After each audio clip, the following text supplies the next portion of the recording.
And so Allah calls the Quran Kalamullah. This is in the Quran.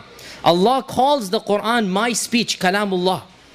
And this leads us to a very important theological, aqadi principle.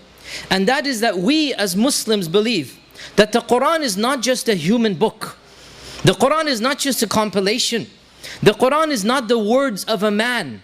Whoever says the Quran is the speech of a man, Allah describes him as somebody who's a non-Muslim, right? In هَذَا إِلَّا قَوْلُ الْبَشَرِ. What is Allah going to do to somebody who says this is the words of a man? سَأُصْلِيهِ سَقَرْ. I will throw him into the fire, right? Anybody who says the Quran is the speech of a man, it's not the speech of Allah. The Quran is like any other book, is a person who is not a Muslim. A fundamental tenet of Islam is to believe that the Quran is Kalamullah. And what does it mean, Kalamullah? It literally means, this is what Ahlul Sunnah, this is what Muslims believe, that Allah Azza wa Jal recited the Quran to Jibreel. And that Jibreel brought it down to the Prophet Muhammad sallallahu alaihi wasallam, and he then recited it to the Prophet Muhammad sallallahu alaihi wasallam. And then the Prophet ﷺ recited it to us, and the Sahaba to the Tabi'un to the Taba Tabi'un, and so on and so forth. That the Quran, it is the actual kalam that Allah spoke, and therefore the Quran has an element of divinity within it. The Quran has something divine within it. And that is why the Quran, you need to have wudu to touch the Mus'haf. To touch the Quran, you need to have wudu to touch it. Because it is not just a book of men. That a woman in her menses or the man in the janaba, as we know, is not allowed to do tilawah of the Quran. That the person in ruku' or sujood, the Prophet ﷺ said it is not allowed when you're in ruku' or sujood to do tilawah of the Quran, because it is in its own way divine. The Quran is kalamullah, and kalamullah means it's of the attributes of Allah. And therefore, you're not allowed to swear by the Kaaba, but you can swear by the Quran. You cannot say, I swear by the Kaaba, I'm telling the truth. Once Ibn Umar was doing tawaf, and two men began arguing. One of them said, I swear by the Kaaba, I'm speaking the truth. And Ibn Umar said, don't swear by the Kaaba.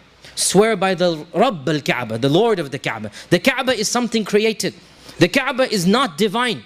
It is holy, sacred, but it's not divine. We cannot swear by the Kaaba. But the Quran, we can swear by the Quran. And the Prophet ﷺ swore by the kalimatillah, a'udhu bi kalimatillahi tamma. I seek refuge in Allah's speech. I swear by Allah's speech. In the Muslim courtroom, you're allowed to take the Mus'haf and put your right hand on it and swear to tell the truth. Because the Quran has something divine about it.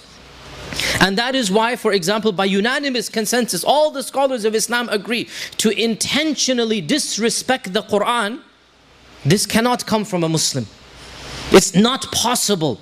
The scholars say that there are certain things a Muslim, if he does it, he becomes a non-Muslim. Such as worshipping an idol knowingly. If you knowingly worship an idol, obviously you're not Muslim. In this list, it's not a very long list, in this list, one of the top things that all of the madhahib mention is that a Muslim knowingly disrespects the Quran, a'udhu billah. Knowingly, astaghfirullah, throws the Quran on the floor, astaghfirullah, puts his foot on it. The very thought makes our hearts cringe. Isn't that correct, right? The very thought makes us feel, a'udhu billah. Why? Because we know this is not a regular book. It's not a book of science, a book of math. This is not a book of history. It is kalamullah.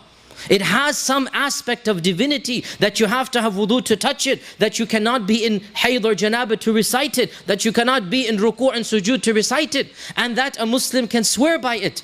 And therefore, brothers and sisters, when we discuss what is the Quran, we cannot follow the way of the previous nations, the Jews and Christians, with the way that they treated their book. Because there's now this pressure on us that, why do you have to take your book so literally?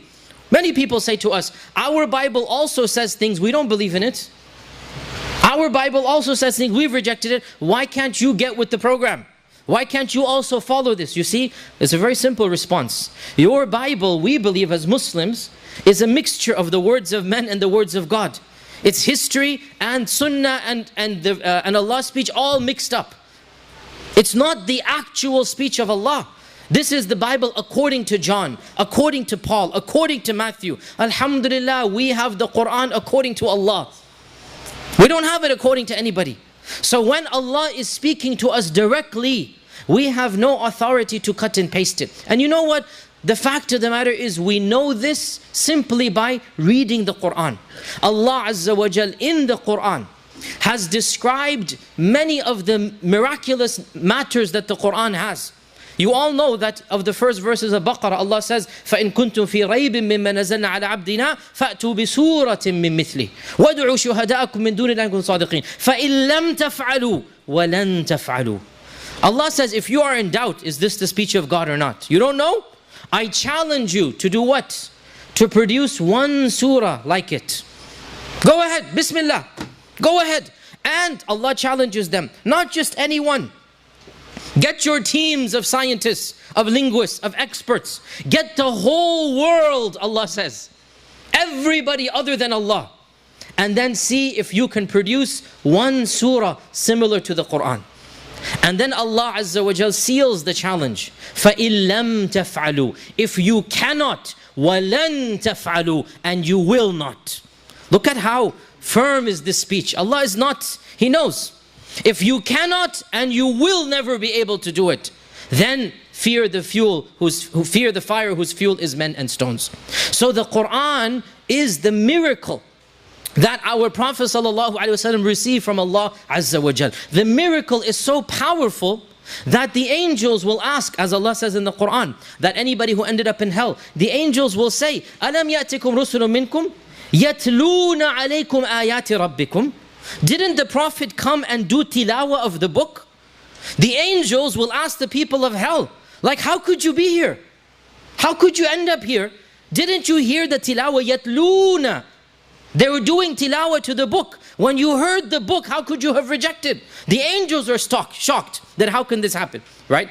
The Quraysh, Allah Azza wa Jal tells us, the Quraysh asked the Prophet ﷺ that وَقَالُوا لَوْلَا نُزِّلَ عَلَيْهِ آيَاتٌ مِّن رَبِّهِ. The Quraysh said, why doesn't he get more and more miracles? We want to see more miracles. And what does Allah say? أَوَلَمْ يَكْفِهِمْ أَنَّا أَنزَلْنَا عَلَيْكَ الْكِتَابَ يُتْلَى عَلَيْهِمْ. Isn't it enough of a miracle?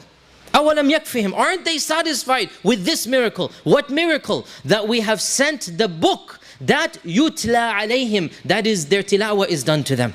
Listen to the Quran. Allah is saying, there is your miracle. And this shows us, brothers and sisters, that the miracle of the Quran is a very unique miracle. It's a type of miracle that is unprecedented in human history. The Prophet ﷺ said, hadith is in Bukhari, every single prophet was given miracles because of which his people believed in him.